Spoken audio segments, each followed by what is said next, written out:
Neil Thicker here, trying to make sense of it all, trying to figure it all out. Um, Unfortunately, then the news has been over the past few days. The Queen has passed. The end of an era. The passing of Queen Elizabeth the Great. Uh, a lot of people out there talking about the the dissolvement, the breakup, or uh, somehow dissolving the monarchy in Britain. It's clear that obviously the British people like their monarchy. They like their queen. They, I think, are going to like their new king and King Charles. And here in America, we don't have a monarchy. Um, our country was established by rebelling and repelling the redcoats and getting them out of the Americans' shores, as it were. But what I've been thinking about is, which is better, actually. We have a democracy here in America. Everybody supposedly has a say until you're stopped by the police, particularly if you look a certain way. You might get killed by the police in a democracy where everybody supposedly has their say. Um, you could have a criminal walk up and take your life in a democracy. Because some places in the democracy are safer than other places. This is just the reality. Whereas if you live in a kingdom, the king typically looks out for all of the subjects.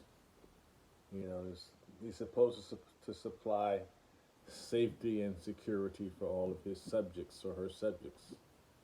And so maybe this is why Britain, they have a real affinity for their monarchy. And at least with a monarchy, there's some form of redress. You know actually whom to blame for the problem. Where in our country, if the Democrats are in power, they blame the Republicans.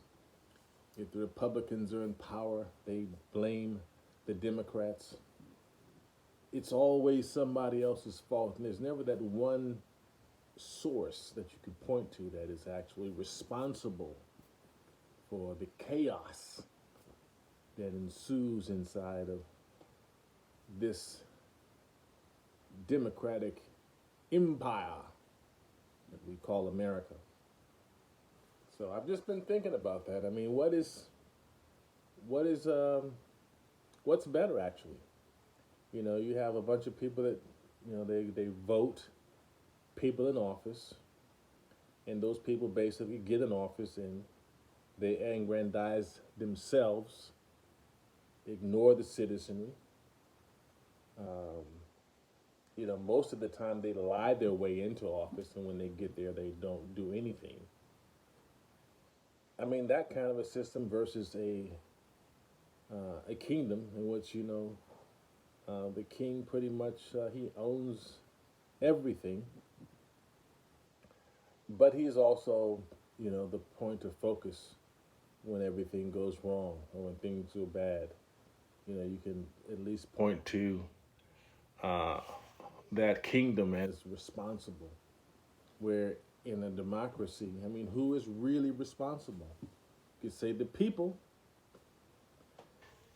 The people we know have no power, as it were. This is why you have elective representatives to speak for the people.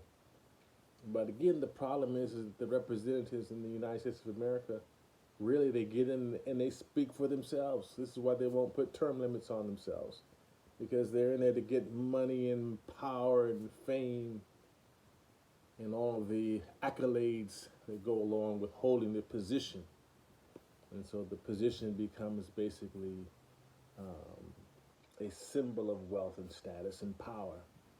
So it's difficult for them to relinquish themselves from that in a democracy. So If you guys agree or disagree, please leave the comments below. Trying to build my viewership as the neo thinker. So please subscribe, share with your friends. I'll be doing more videos about different subjects that we can think about. So for now, from inside the empire, this has been Neo Thinker.